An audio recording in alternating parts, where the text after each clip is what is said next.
మంగళగిరి పెద్దకాకానిలో అంజుమాన్ ఆస్తులపై వైసీపీ నగర అధ్యక్షురాలు నూరి ఫాతిమా అసత్య ఆరోపణలు చేస్తోందని ఎమ్మెల్యే నజీర్ అహ్మద్ అన్నారు. ప్రభుత్వం ప్రత్యేకంగా జీవో జారీ చేసిన అంజుమాన్ ఆస్తులకు చెందిన 70 ఎకరాల భూమిని ఐటీ పార్క్ కోసం వాడుకోవాలని, అంజుమాన్ ఆస్తుల లెక్కలపై ప్రతిపక్ష సభ్యులతో చర్చలకు అంజుమాన్ ఆస్తుల పరిరక్షణలో ప్రభుత్వం చిత్తశుద్ధితో పనిచేస్తోందని అన్నారు.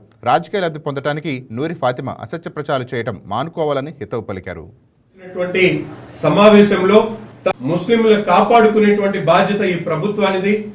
వారికి గతంలో కన్నా భిన్నంగా ఏ విధంగా వాళ్ళు ఆలోచిస్తా ఉన్నారో దానికన్నా భిన్నంగా అవకాశం ఉన్నంత వరకు వారికి మేలు చేసేటువంటి కార్యక్రమంలోనే మేము ఉంటాము అని చెప్పి ఆయన భరోసా కల్పించడం జరిగింది. దానికి ఒక శాసనసభ్యుడిగా ఒక పర్యాయం ముస్లిం యునైటెడ్ ఫ్రంట్ వాళ్ళు ఆర్గనైజ్ చేసినటువంటి సమావేశంలో తప్పకుండా నగరంలో ఉన్నటువంటి ముస్లిం పుర ప్రముఖులందరినీ కూడా పిలిచి వారితో మాట్లాడతాను, వారి ఆలోచనలు తీసుకొని ప్రభుత్వ దృష్టికి ఈ విషయాన్ని తీసుకుని వెళ్తామని చెప్పి కూడా చెప్పడం జరిగింది. దాని తరువాత అంజుమన్ ఇస్లామీ ఆధ్వర్యంలో పూర్తి స్థాయిలో ఒక సమావేశాన్ని ఏర్పాటు చేసి ఆ సమావేశంలో వైఎస్ఆర్సీపీకి సంబంధించినటువంటి నూరి ఫాతిమా గాని, అలాగే రసూల్ గాని, అలాగే మిగతా నాయకులు కూడా ఆ కార్యక్రమంలో రావడం జరిగింది.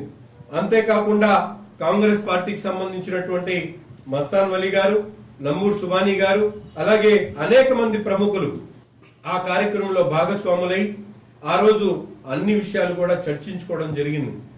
ముఖ్యంగా అప్పుడున్నటువంటి ఇన్ఫర్మేషన్ ప్రకారం ఏదైతే వక్ఫ్ సంబంధించినటువంటి ఆస్తి ముఖ్యంగా 71.57 సెంట్ల భూమి ఏదైతే ఉందో అది అంజుమన్ ఇస్లామియాకి సంబంధించినటువంటి ఆస్తిగా దాని మీద నగర ప్రజలు అందరూ కలిసి ఒక మాట మీద ఉందాం అనేటువంటి ఆలోచన చేశాం.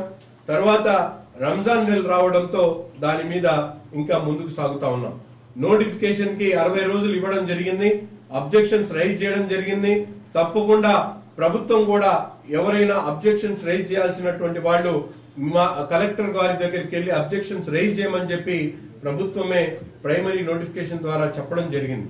ఈరోజు నేను అడుగుతా ఉన్న నూరి ఫాతిమా గారిని, అక్క మీరు నోటిఫికేషన్ ఇచ్చిన తర్వాత మీరు కలెక్టర్ గారికి అర్జీ ఇచ్చారు, అలాగే వక్ఫ్ బోర్డు సిఇఓ గారికి అర్జీ ఇచ్చారు, అనేక రకాలుగా మీరు కూడా అర్జీ ఇవ్వడం జరిగింది. Please subscribe to YK TV Network. Please subscribe to YK TV. Please watch YK News. Don't forget to subscribe YK News channel.